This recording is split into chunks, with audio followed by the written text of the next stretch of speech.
सोचिए अगर एक दिन आपको ये कहा जाए कि अमेरिका जाने का सपना देखने के लिए आपको 78 लाख रुपए सिर्फ एंट्री फीस देनी पड़ेगी तो आप क्या करोगे? जी हाँ, डोनाल्ड ट्रंप ने फिर से हेडलाइंस बना दी है। इस बार उनके निशाने पर है H-1B वीज़ा और रूल्स इतने टफ कर दिए गए हैं कि लाखों इंडियन इंजीनियर्स, आईटी प्रोफेशनल्स और स्टूडेंट्स के सपने हिल सकते हैं। लेकिन सवाल ये है, क्या ये डिसीजन सिर्फ अमेरिका के लिए सही है या इंडिया के लिए एक छुपा हुआ मौका भी हो सकता है? आज हम इसी मुद्दे को डीप एनालाइज करेंगे। H-1B वीज़ा रूल चेंज, इसका असली मतलब, इंडिया पर इसका डायरेक्ट इम्पैक्ट और आने वाले कॉन्सिक्वेंसेस। हाल ही में डोनाल्ड ट्रंप ने H-1B वीज़ा के रूल्स बदल दिए हैं। पहले यह वीज़ा हाई स्किल्ड प्रोफेशनल्स को मिलता था, खासकर आईटी सेक्टर में। इंडिया से हर साल लाखों लोग H-1B वीज़ा के लिए अप्लाई करते हैं और यूएस कंपनीज में काम करते हैं। अब नए रूल्स के हिसाब से H-1B वीज़ा की फीस लगभग 88 लाख रुपए प्रति वर्ष कर दी गई है। इसका मतलब ये हुआ कि सिर्फ बड़ी कंपनीज या बहुत रिच कैंडिडेट्स ही अफोर्ड कर पाएंगे। जी हाँ, दोस्तों, आपने सही सुना। 88 लाख रुपए प्रति वर्ष। अगर आपको यूएस में रहकर जॉब करनी है तो ये फीस है जो आपको हर साल, एक बार नहीं हर साल आपको देनी पड़ेगी यूएस गवर्नमेंट को, यूएस में रहकर जॉब करने के लिए। Reason, America first, American job first. Trump का मानना है कि बाहर से आने वाले स्किल्ड वर्कर्स अमेरिकन वर्कर्स की जॉब छीन रहे हैं। तो दोस्तों देखिए, हो क्या रहा है कि पिछले कुछ सालों से कई देशों में आपने देखा होगा, ना सिर्फ अमेरिका, इंग्लैंड, ऑस्ट्रेलिया, यूएस, इन कई देशों में ये चीज़ें लगातार सुनने में आती रहती हैं कि वहाँ पे प्रोटेस्ट हो रहे हैं, कि लोकल लोग बोल रहे हैं कि हमारे पास जॉब नहीं है और जो है इंडियन और चाइनीज़ जो हैं हमारी अच्छी जॉब्स उन्होंने छीन ली है और हम लोग बेरोज़गार हो रहे हैं। इस वजह से उन उन लोगों में बहुत नाराज़गी और हमेशा रही है और गवर्नमेंट भी इसका लगातार उनको देखते आई आई है इस बात को कि वाक़ई में ही जो उनकी जो बेरोज़गारी का स्तर है वो काफ़ी बढ़ता जा रहा है। और अमेरिका में हाल ही में जो डोनाल्ड ट्रंप ने कहा था कि हम अमेरिकन लोगों को पहली प्राथमिकता देंगे और वो ऐसा अब होता नज़र आ रहा है। तो दोस्तों, H-1B वीज़ा सिस्टम का बैकग्राउंड क्या है? ये वीज़ा सिस्टम 1990 से चला आ रहा है। बहुत पुराना वीज़ा सिस्टम है, 1990, कितने साल हो गए हैं ये H-1B वीज़ा जो सिस्टम है जो चला आ रहा है। सिलिकॉन वैली की सक्सेस स्टोरी में इंडियन इंजीनियर्स की बहुत बड़ी भूमिका है। सिलिकॉन वैली क्या है? सिलिकॉन वैली जहाँ गूगल, माइक्रोसॉफ्ट, फेसबुक, व्हाट्सऐप, बड़ी-बड़ी आईटी कंपनीज़ जो अमेरिका की हैं, उनको बनाने में किसका हाथ रहा है? उनको बनाने में इंडियन इंजीनियर्स का ही हाथ रहा है। यूएस के जो मेडिकल डॉक्टर्स जो वहाँ पर हैं, वहाँ पर इंडियंस डॉक्टर की भी बहुत ज़्यादा भरमार वहाँ पे आपको मिलेगी। इन्फोसिस, टीसीएस, विप्रो जैसी बड़ी कंपनियाँ बड़े स्केल पर एम्प्लॉइज़ को यूएस भेजती रही हैं। पिछले कुछ सालों से ट्रंप और रिपब्लिकन्स इस वीज़ा को सख्त रूप से अपनाते रहे हैं। इलेक्शन ईयर में ये फैसले ज़्यादा देखने को मिलते हैं, ज़ाहिर-सी बात है, लोकल वोटर्स को लुभाने के लिए।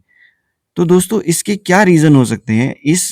जो इन ट्रंप का जो ये मूव है उसका क्या रीज़न हो सकता है? क्या-क्या रीज़न हो सकते हैं? आइए वो देखते हैं। तो सबसे पहला रीज़न है पॉलिटिकल रीज़न। ट्रंप का बेस अमेरिका फर्स्ट वोटर्स हैं, जो मानते हैं कि इमिग्रेंट्स जॉब छीन लेते हैं और लोकल लोगों को जॉब नहीं मिल पाती है। दूसरा रीज़न है economic reason. US economy inflation और जॉब क्राइसिस से गुजर रही है। ट्रंप चाहते हैं कि लोकल हायरिंग बढ़े और उनके लोगों को, यानी कि अमेरिका के लोकल लोगों को ही ज़्यादा रोज़गार मिले। तीसरा रीज़न है स्ट्रैटेजिक रीज़न। चाइना और इंडिया से आने वाले टैलेंट पर डिपेंडेंसी कम रहनी चाहिए। अब ज़ाहिर-सी बात है कि अगर साइंटिस्ट और आईटी प्रोफेशनल और डॉक्टर्स अगर चाइना और इंडिया से होंगे, तो ज़ाहिर-सी बात है कि उन पर डिपेंडेंसी यूएस की बढ़ जाएगी और इस ऐसे माहौल में यूएस ये कभी नहीं चाहेगा कि किसी और देश के ऊपर वो हमेशा के लिए डिपेंडेंट रहे। रेवेन्यू फैक्टर, रेवेन्यू फैक्टर ये है कि जो हाई वीज़ा फ़ीस है, जो अब इंडियन जो आईटी प्रोफेशनल्स हैं या प्रोफेशनल्स हैं वहाँ पे जो जॉब कर रहे हैं, उन वो जो अब रहने के लिए 88 लाख रुपए सालाना की जो फ़ीस देंगे, उस फ़ीस से यूएस गवर्नमेंट को रेवेन्यू मिलेगा। इस फैसले से किस-किस सेक्टर पे, किस-किस ख़ास तौर पर इंडिया को पूरे अगर हम देखें, तो इम्पैक्ट क्या-क्या रह सकते हैं, आइए वो जानते हैं। तो इंडियन आईटी सेक्टर पर इसका सबसे ज़्यादा इफ़ेक्ट पड़ेगा। ख़ासकर इन्फोसिस, टीसीएस, विप्रो जैसी कंपनियाँ जो हेवीली डिपेंडेंट है H-1B वीज़ा पर। हाई कॉस्ट से उनका बिज़नेस मॉडल प्रभावित होगा। प्रोजेक्ट शिफ्ट हो सकते हैं, या तो लोकल अमेरिकन्स हायर होंगे या इंडिया से रिमोट वर्क बढ़ेगा। ऐसा भी हो सकता है कि जो आईटी कंपनीज़ हैं, वो इंडियंस को ये कहें कि आप अपने ही देश से रिमोट वर्क कर लीजिए, इससे उनको वहाँ पे उन्हें बुलाना भी नहीं पड़ेगा और जो ज़ाहिर-सी बात है कि जब वो बुलाएँगे नहीं तो वीज़ा किसी प्रकार का लेना नहीं पड़ेगा और जो हेवी फ़ीस है उससे जो है प्रोफ़ेशनल्स जो हैं हमारे बच सकते हैं। दूसरा इम्पैक्ट जो पड़ेगा इंडियन स्टूडेंट्स और प्रोफ़ेशनल्स पर पड़ेगा। लाखों स्टूडेंट्स का सपना होता है कि यूएस जाएँ, जॉब करें, सेटल हो जाएँ। 88 lakh fees practically middle class Indian families afford नहीं कर सकती है। रिज़ल्ट क्या होगा? रिज़ल्ट ये होगा कि उन बच्चों में, उन लोगों में फ्रस्ट्रेशन होगी, उनके सपने रातों-रात टूट गए हैं। अब उनके अंदर ये एक फ्रस्ट्रेशन हमेशा के लिए रहेगी कि हमने यूएस जाके अपना करियर सेटल होना था, वहाँ पे करियर बनाना था। अब वो जो सपना है पूरा होता नज़र नहीं आ रहा है। तीसरा इम्पैक्ट जो पड़ेगा वो पड़ेगा इंडियन इकोनॉमी पे। रेमिटेंसेस जो इंडियंस यूएस से पैसे भेजते थे वो कम हो सकती है। आईटी एक्सपोर्ट्स कम होंगे और दूसरी ओर इंडिया में टैलेंट रुक सकता है। यानी कि जो लोग बाहर चले जाते थे, आईआईटी, आईआईएम से पास आउट होके हमारे डॉक्टर्स वहाँ पे चले जाते थे। इससे क्या होगा कि वो इंडिया में ही रुककर इंडिया की ही सेवा कर सकते हैं, इंडिया में ही अपना करियर बनाएँगे, तो इंडिया की भी तरक्की इसमें कहीं न कहीं छुपी हुई है। जिससे इंडियन स्टार्टअप्स और लोकल कंपनीज़ को तो ज़ाहिर-सी बात है फ़ायदा होगा ही होगा। जियोपॉलिटिकल एंगल इसमें क्या है? इंडिया यूएस रिलेशन पर प्रेशर आ सकता है। मोदी गवर्नमेंट इस मुद्दे को डिप्लोमेटिक लेवल पर उठाएगी।